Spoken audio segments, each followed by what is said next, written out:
You've started the book with a very dramatic knee injury in 1971, which could have, for all we know, put an end to your dream of being a part of the military. However, today you sit before us, an army commander, so we know that didn't happen. Yes. What I want to understand from you, sir, is can you share an anecdote from your military life where this motto of yours, giving up is not an option, was profoundly tested besides the knee injury?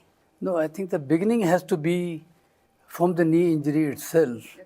It was so traumatic that the senior advisor in orthopedics, after he operated me, he informed my father that the injury is so severe that his knee itself has got impacted. That his kneecap, patella, has got fragmented into several pieces. And therefore, he said to my father that your son may be unfit for the army and that we may have to medically discharge him. That means board him out. So you're right when you said that having done more than 5 years in the Sainik School, 3 years in the National Defense Academy, never in a hospital at all, I would say that I suddenly realized that my dream of becoming an officer, which was the dream most sought of in the 70s, had come to a dead end. How do I get over this? Great amount of anxiety, fear, apprehensions.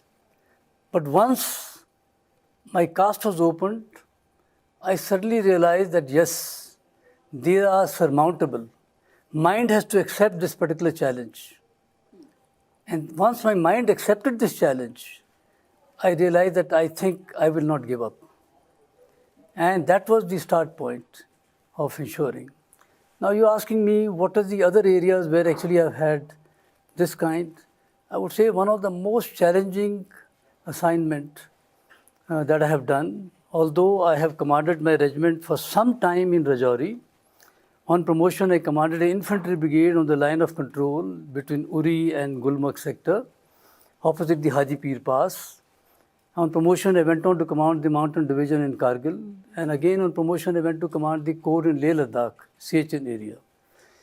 My command of the infantry brigade in the year 2001-2002, when the insurgency was at its peak, and the violence by the terrorists was again at the peak, at the highest amount. No day was the same. And there were a number of occasions we used to get information about the terrorist movement. And every day our resolve was that we got to take them on. Yes. Both in time and space. There were a number of occasions where we found that they were getting across. In fact, they at one point of time targeted me itself, in which there was on a terrorist network which said that they wanted to target Commander 161 Infantry Brigade. And that was you? That was me. And I was required to travel on that particular road the very next day. But I can tell you that we have one of the finest officers, finest men that the army can boast of. And the kind of spirit that they showed me gave me the impression that we are not going to give up. Whatever may have been told by the terrorists on the network, we said we'll make sure that we will travel on the road certainly the next day, which we did, to defeat the designs of the terrorists. So the aim is not to give up. The aim is to move on.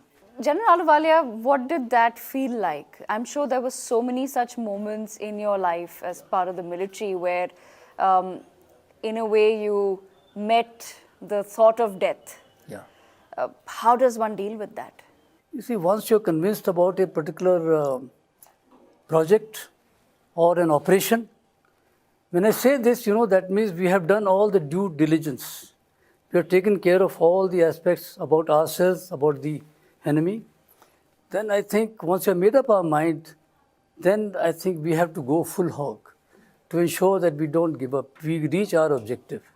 I want to make a mention that some of our leaders, military leaders as also the corporate leaders, who have shown much higher tolerance for ambiguity and uncertainty That means navigating ambiguous and uncertain environment. They have accepted, they have said that challenges are not obstacles. They are actually opportunities to be successful in the mission. I can quote any number of examples of our own Indian military leaders who have shown much higher tolerance for ambiguity and uncertainty, and they have been most successful. They have taken those challenges as also as a stepping stone to higher echelons. So I think there have been a number of occasions where one meets very, very difficult circumstances, but once you make up your mind, then we must move ahead. And at the same time, General Ahluwalia, I want to understand from you, you had a slightly rough beginning. And we've just spoken about your knee injury as well, but in the book, you've spoken about how there were senior officers who really believed in you, and they helped you push forward and achieve this dream of being in the military. So how did that sort of help you in your years as a senior officer in terms of just understanding a very human side of other young officers who may be facing their own trials and tribulations as you were? Devika, you have to understand that first it begins with oneself. They say, know yourself, know your men, and know your enemy. First, we have to understand our own strengths and weaknesses. And the moment you identify certain weaknesses, you have to improve on those. Your sense of commitment, your sense of responsibility, sense of loyalty and integrity, they are some major parts of a army organization. And that, I'm sure, every senior in the organization recognizes that. No? So when you make a mention that some of my seniors have been so very good to me, it is first to begin with me, that they realize that here we have an officer who is so committed, so responsible, that once a task is given to him, you take it that the job will be done. So also as a senior, when we look at our officers, I would say in the book you'll find that there is a mention about one officer called Captain Mark when I was commanding the infantry brigade on the line of control. He was a very young officer with just about 6 years service. But the kind of responsibility that he shouldered, kind of commitment that he showed, suddenly made me feel that I have a wonderful officer with me. So I think, it is all actually how you see the officers performing under you. One more issue I must make a mention. A few years ago, Stanford Research Institute had done a study on leadership, in which they made a mention that management is only about 20% knowledge. 80% is about navigating human connection, human relationship. That is very true, even in an environment when you have technology so very predominant. But so do you agree that emotional intelligence does play a very significant role, even if it comes to military leadership, which in our minds is very structured, very objective? Yeah, just as I mentioned that 80% is about navigating human relationships, human connection. It is part of the emotional intelligence. That means not only about yourself, you have to understand all your men and their aspirations, their hopes. I think that makes all the difference. And now coming to some of the pioneering work, sir, that you've been a part of, and you've mentioned in the book as well, a very interesting operation called Green Curtain. While you were serving in Kargil, while you were serving in some of the most difficult terrains in the world. If you can just shed some light on that for our viewers, what is it that you saw on those pillars when you were visiting that particular area, and how did you come up with this completely unique concept which actually got you a lot of national accolades and attention? Devika, thank you for asking this question. I must say that I assumed command of the Mountain Division in Kargil on 1st January 2005. It was minus 30 degrees Celsius. It was snow all around. But on the very third day, I said I want to first go and pay homage to the fallen soldiers, the heroes of 99 conflict. So on the third day, I drove from Kargil to Dras to also see Tiger Hill, Tolo Ling, Batra Top, point 4875 for myself. as the features on which we actually fought the 99 conflict. As we drove along, I was quite surprised, intrigued to find cautionary boards on the roadside which read, caution, oblique, or beware, enemy is watching you, दुश्मन आपको देख रहा है. As I drove further, I found one more board. I stopped at that board and found, yes, that's fact. The enemy is dominating this road axis both by fire and observation, what we'll call in a military jargon. And I asked the accompanying commanders and the commanding officers, these boards have been there for quite some time, but what have we done about it? And if we have not done anything about it, what can we do now? Of course, there were some very good responses, but when I analyzed all the responses, it gave me an impression that they all were actually amounting to status quo. No change. I was very uncomfortable to see those 4 cautionary boards at different places. That's precisely one of the reasons why the Pakistani regulars, including some Mujahideen, came and occupied those heights in late 98 or early 99, right? After 3 days of mulling over this problem, I called for a conference on the 7th of January. That means within 7 days, I felt let me have a dialogue with my commanders. At the end of the conference, I floated this idea of having a green curtain. What does it mean? A green curtain means plant willows and poplars. Poplars go straight, willows grow sideways, punctuated with some medicinal plants called junipers, on the enemy side of the road, so that you blind the enemy and screen your own activities. Wow, okay. That means after about 15 years, when they all grow up to a good height, then you will find that you will actually have achieved the aim of creating a green curtain.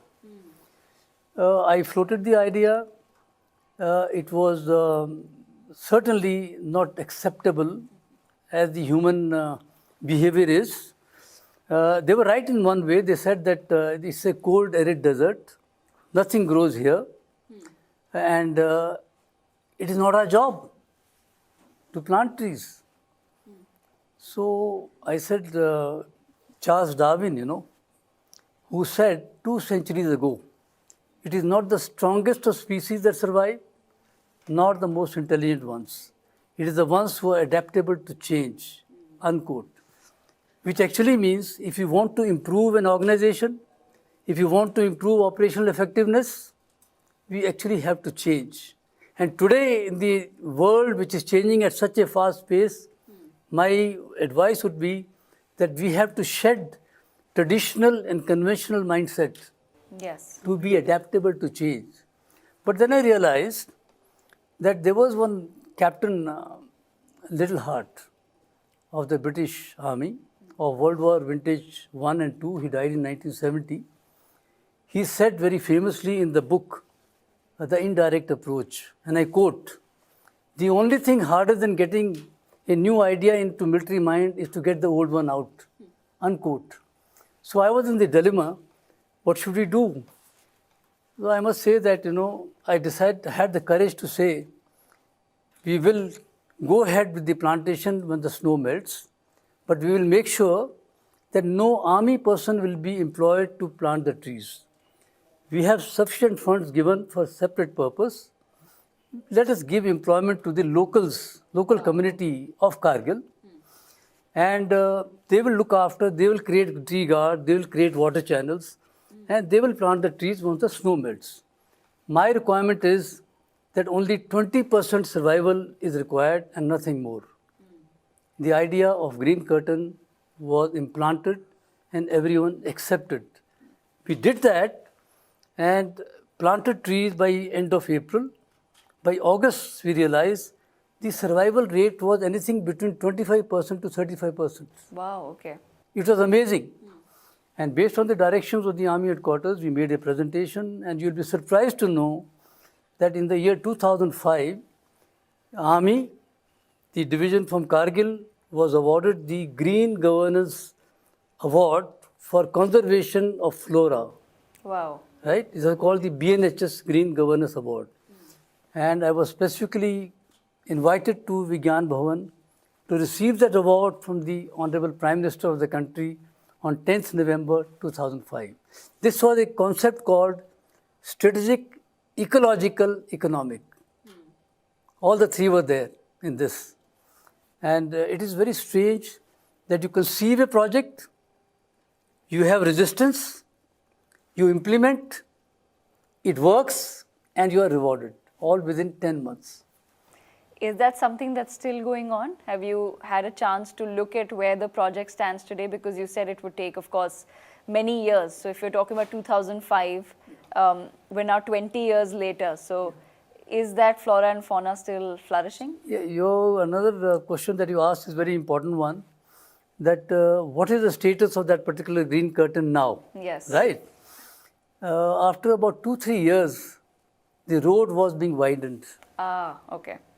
So therefore, that complete green curtain as it was supposed to be, actually some portions of those actually got destroyed.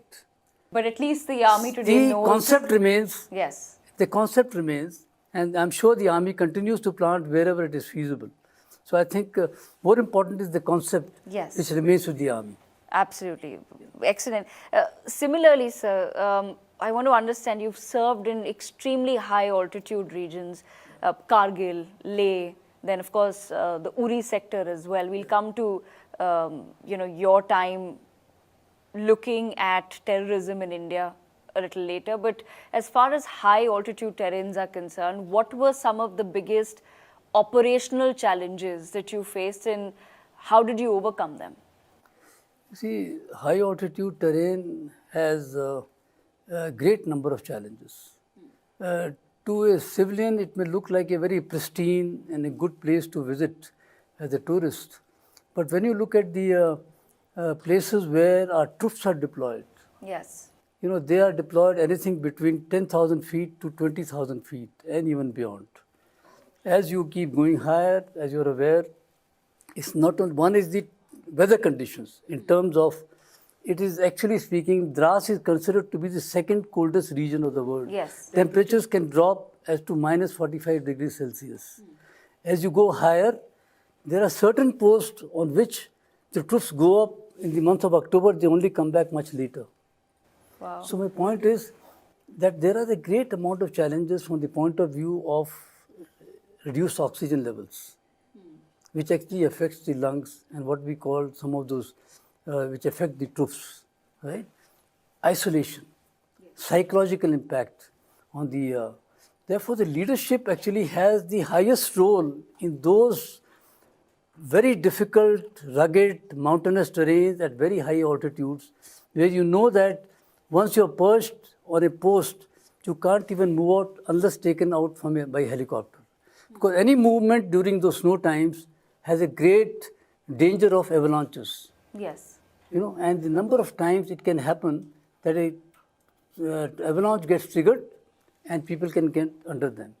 So one has to only visit to have a look at them. The terrain, the weather condition, the wind shear effect, the lack of communication, physical connectivity in those areas, that's the point.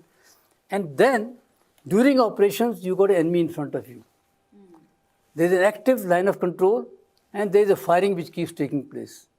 So it's a combination of all that, then it's a very difficult terrain. But I must tell you this, if you ever go and visit any of these, our troops are on the highest motivation level. The morale is so good that we today have improved the conditions and the facility to a very high level. So how does one physically and mentally train themselves? Because essentially, General Ahluwalia, not everyone is born in those terrains, right? Our belief is that if you're born, for example, if I'm a child born in Leh, I would be accustomed since birth to a lower level of oxygen. We also see videos of, for example, children in Nepal who are running up and down the mountainous terrain. But all of us would, me as a civilian surely would face a lot of difficulty. So how does one train themselves physically and also mentally so quickly in the army? Okay. Now you see, you can have troops moving from Trivandrum. They could be moving from Jaipur or Jodhpur. So I think Army has structured a wonderful package to ensure that all our troops get fully acclimatized on the level at which they are going to be deployed, right? That means we start different stages of acclimatization. That means the troops would spend minimum 2 weeks at this level, and they will do certain amount of exercises. It's not that they just stay there. No. Right. It is also to ensure that they have the right kind of exercises, right kind of nutritious food being given to them, and the facilities being made available. Then they move to the next stage, which may be, say, 12,000 feet.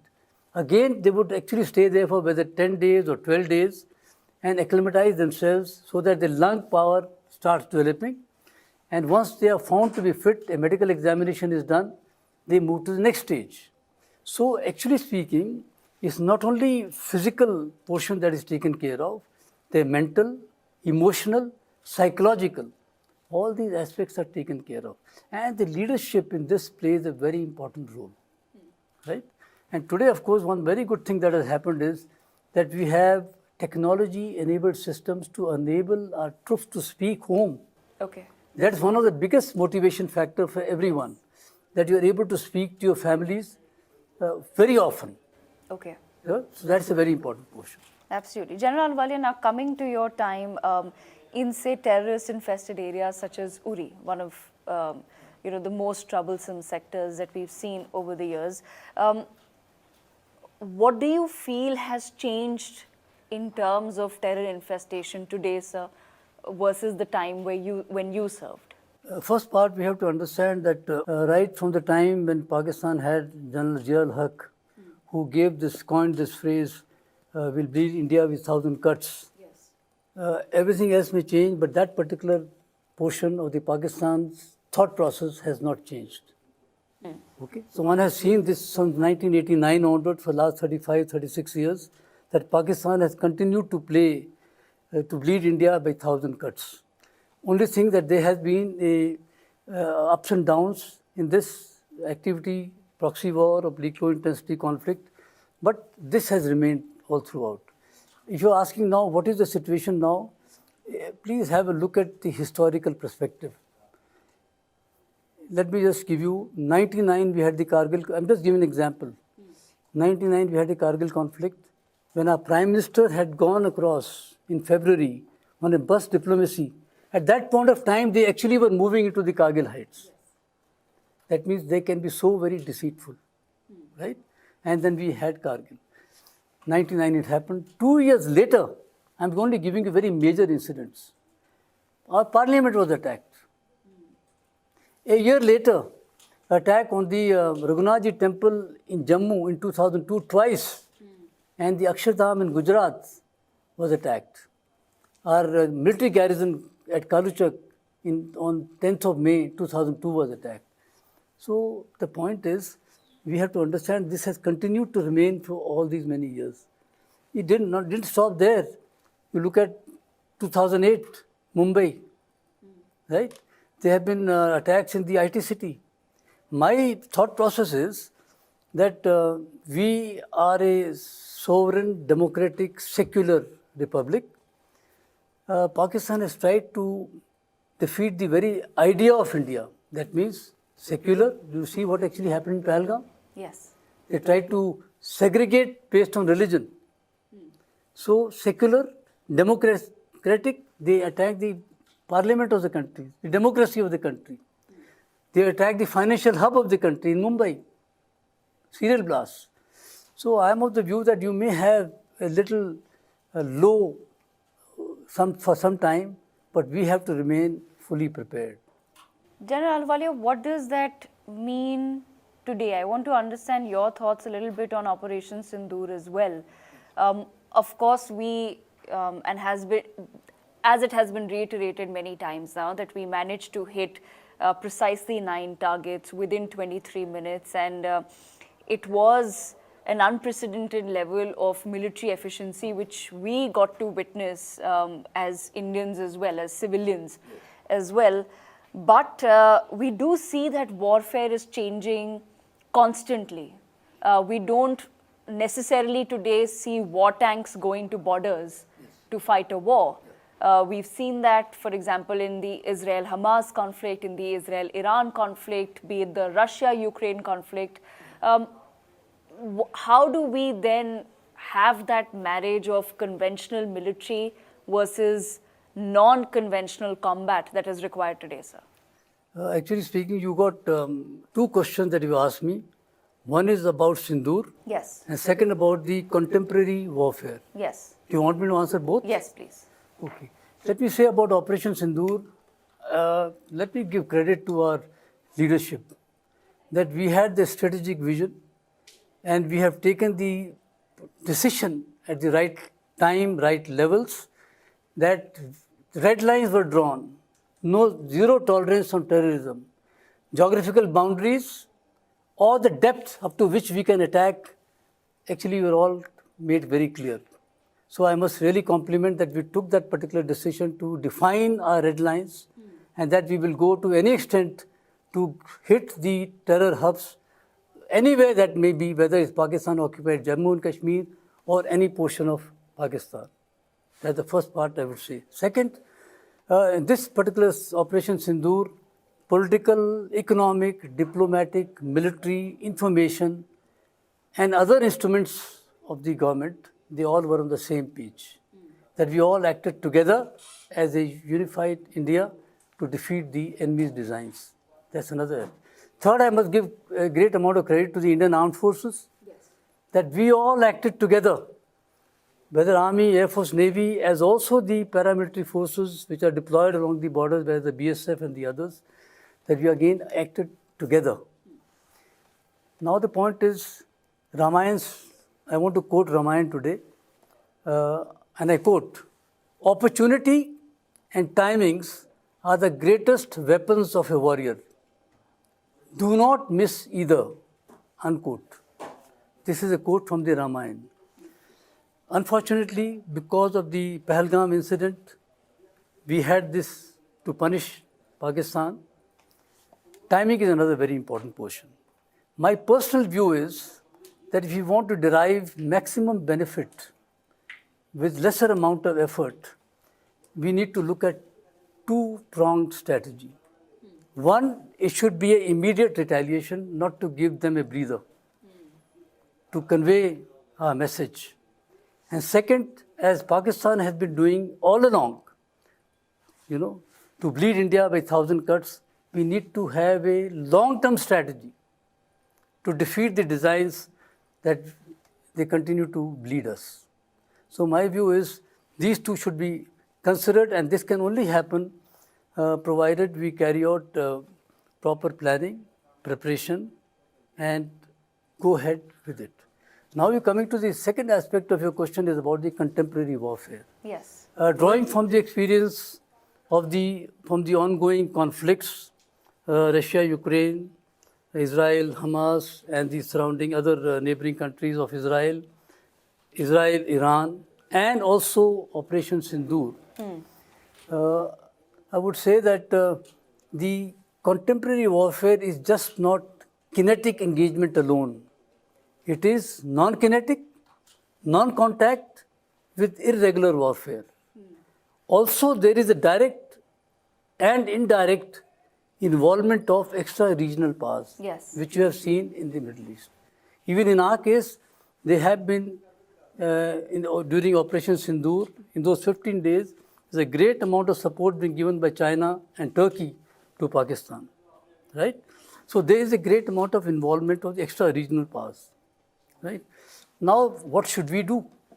We have a neighborhood with two nuclear armed states. We have a disputed border with them.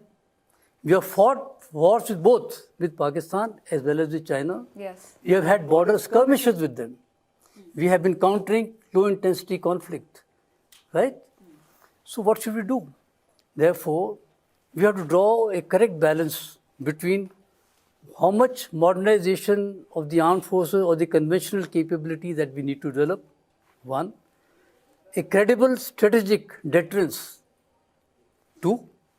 Third, how much should we invest in technology-enabled weapon systems, right? And hybrid warfare.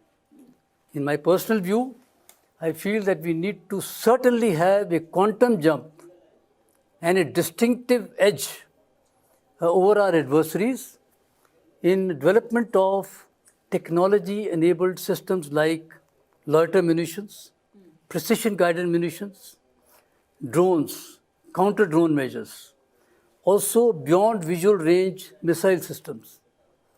Need to develop a intelligence and surveillance capability to a very good extent.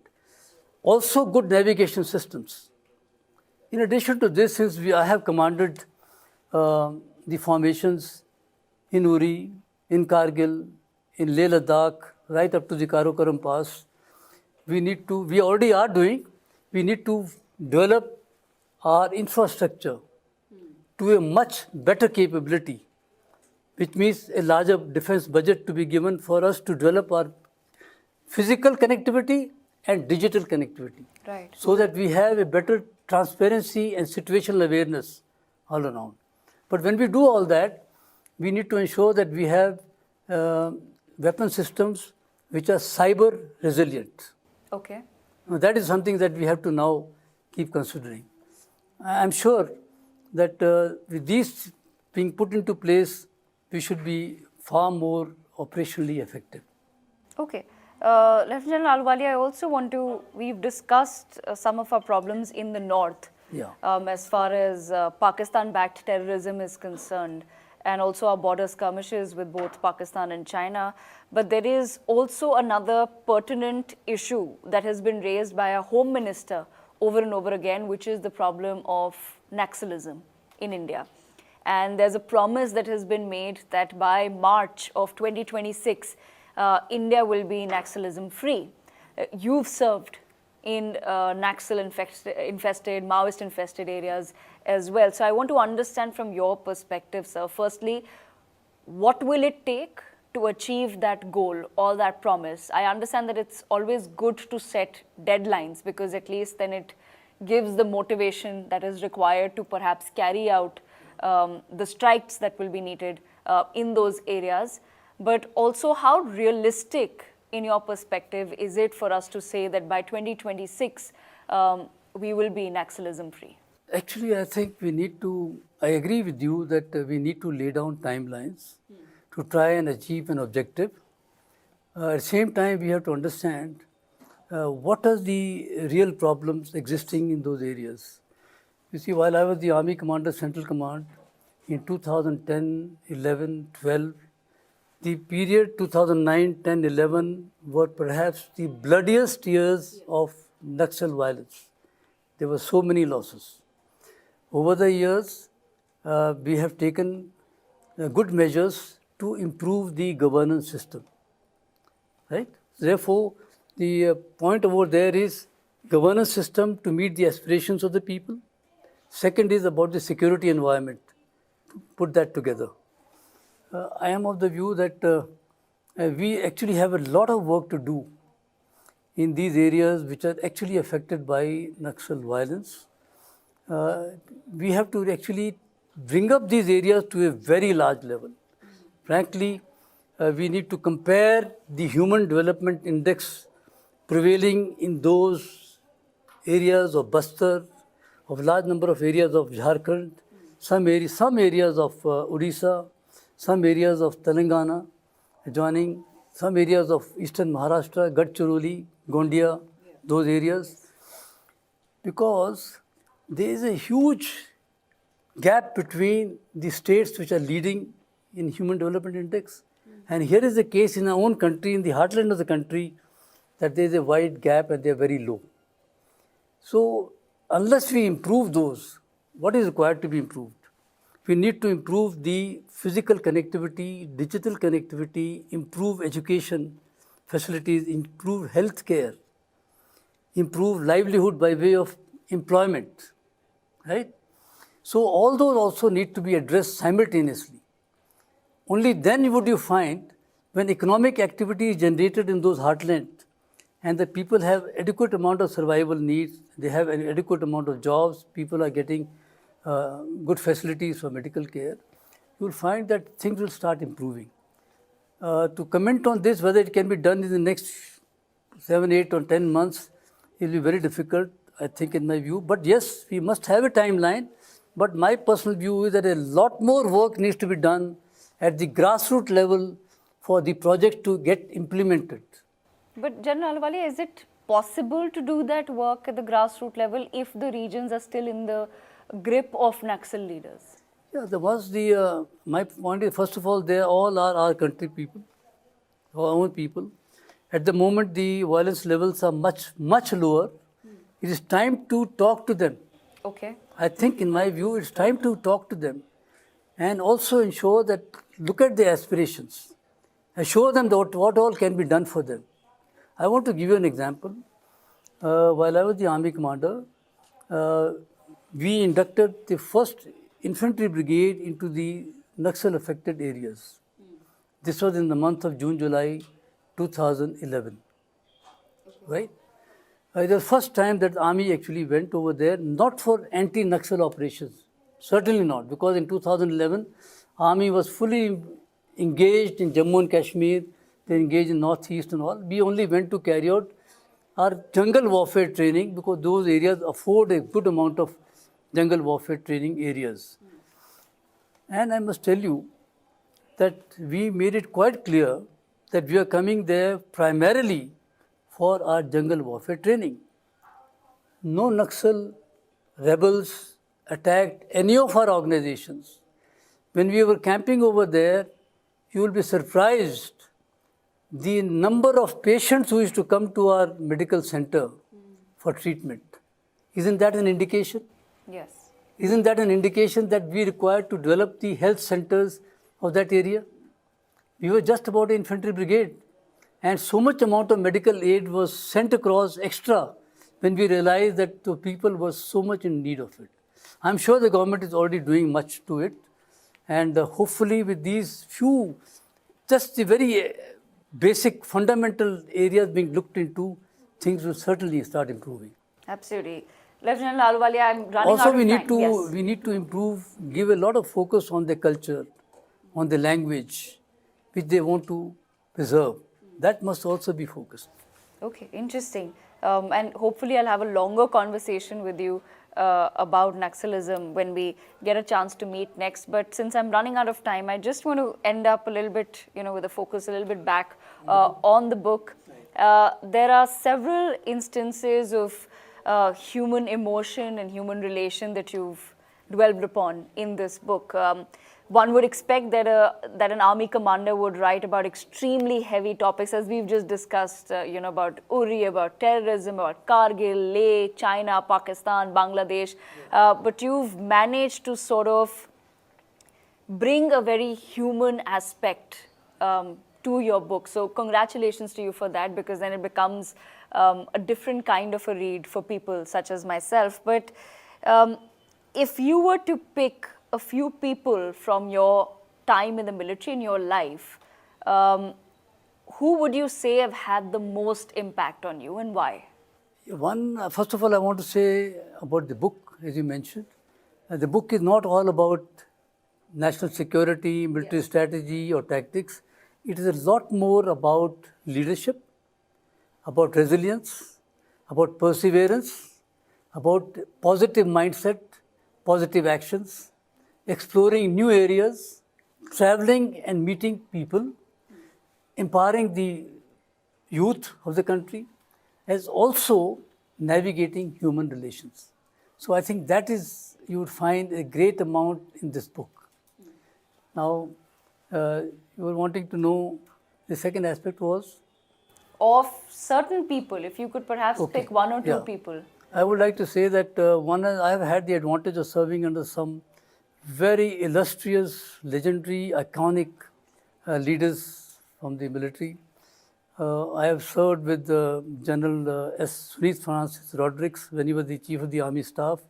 On his personal staff, had a very close look at his way. And one thing I would say that he was a great visionary, and he had a great amount of compassion. And one learnt a lot while serving with him. And while I was commanding the infantry brigade in Uri, we had two wonderful commanders, whether they were the div commander or the co-commanders, General Johnny Mukherjee, the co-commander in Srinagar, General Patankar, the co-commander in Srinagar, and throughout the time that I was the brigade commander, General Rostam Nanavati was the army commander. I would say that under his watch, we did nothing but only operations. That was the total focus, no frills, no ceremonial things, only operation to focus only on our work. I think that is the kind of a culture which actually gives you a great amount of satisfaction. It's not only him, even when I was commanding my regiment, I found my own brigade commander, General J.S. Verma. He said that the litmus test of a battalion or a regiment lies in operations. That, I must tell you, are the ethos of the Indian Armed Forces today. And I am proud that we were part of that.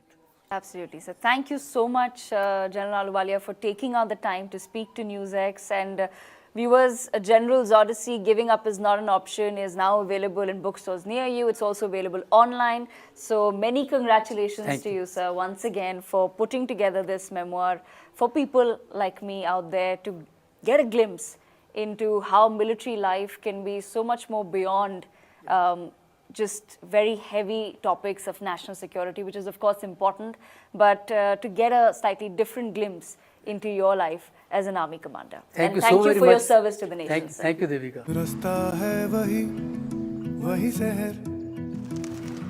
तू कब आया अभी life से? अरे वाह ताई, पहचान गई? शहर जाके आँख का ऑपरेशन करा लिया क्या? शहर जाए मेरी जूती नहीं, यहीं अपने गांव में ही करवा लिया। वो जो सूरज है ना अपना, वो सब कर रहा है। अरे राकेश! अरे वाह छोटी, ये स्कूल में सीखा? इंटरनेट पे। इंटरनेट? हाँ, सूरज भैया है ना? कौन है ये सूरज भैया? आपको उनसे मिलना है क्या? हाँ? चलो, वो रहे सूरज भैया। हम सूरज से सिर्फ बिजली नहीं बनाते हैं, खुशहाली को देश के कोने कोने तक भी पहुंचाते हैं। अदानी, हम करके दिखाते हैं।